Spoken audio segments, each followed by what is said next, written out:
Hey guys, what's up? This is Angela, and yeah, I've been in business for 4 years.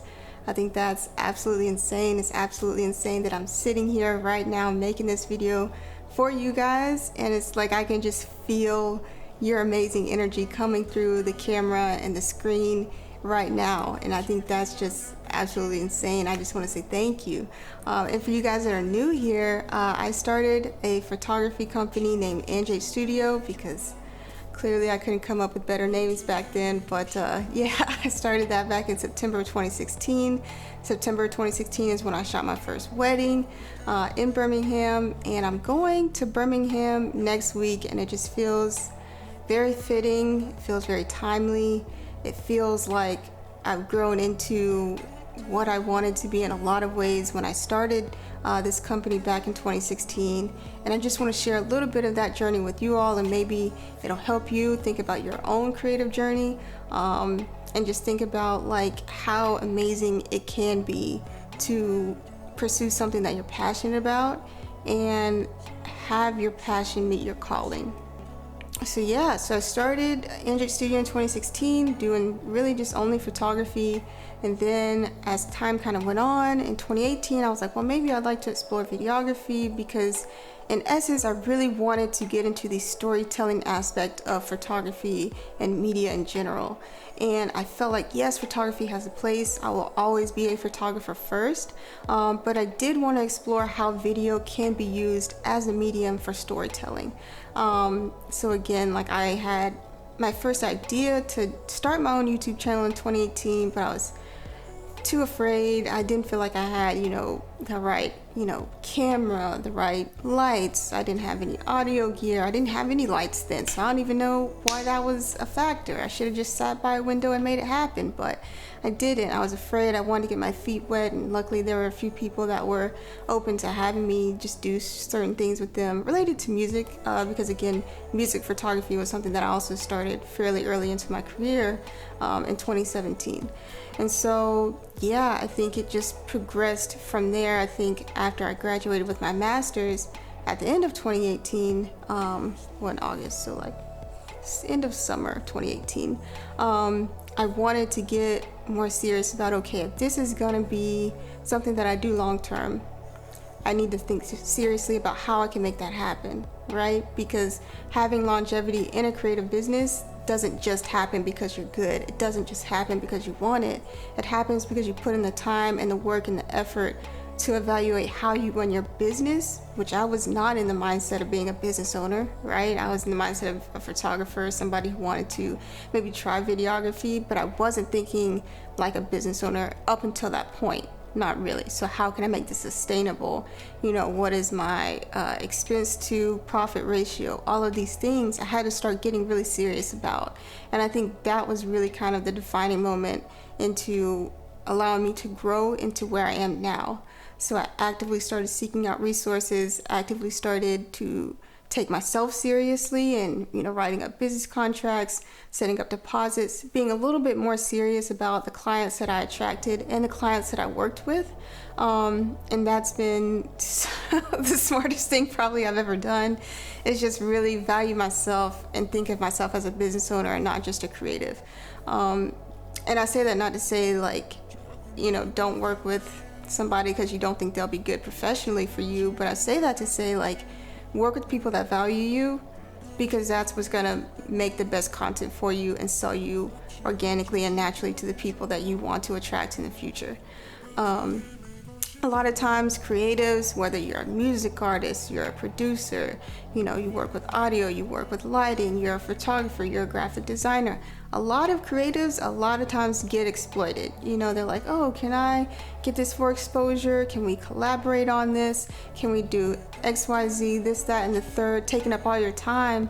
And there's nothing wrong with that. Some of those projects are really fun. No, let me back up. There is something wrong with being exploited. There's nothing wrong with collaborating and doing projects that are fun that may not necessarily make you money. The issue lies is allowing this free work to take up all your time, number one. Number two, doing free work that doesn't contribute to your portfolio or contribute to things that you actually like doing and want to do for money. Number two. And then number three, not being selective with how much time and how much effort you give to doing free work for portfolio building. Because at some point you do have to say, okay, like, yes, I like doing this. Yes, this is great for my portfolio, but I just did another product just like this. This isn't going to change anything else that's in my portfolio. You really don't need as much as you think sometimes to get started. So that was something I had to actively scale back on, was, doing things for free, being a collaborator, spending a lot of my time, energy, effort, resources into doing things for people that weren't necessarily getting me to where I wanted to be and adding to me as a creative business owner. So that's like, I don't know, it's subjective. I get that. Like, not everybody's going to see that the same way. And you have to decide what that is worth for you and where you are in your life in terms of what you can do for free. When I moved here to Durham, yes, I had a day job, but somewhere in my mind, I knew I still wanted to leave that door open for, me to have Anjay Studio as a business.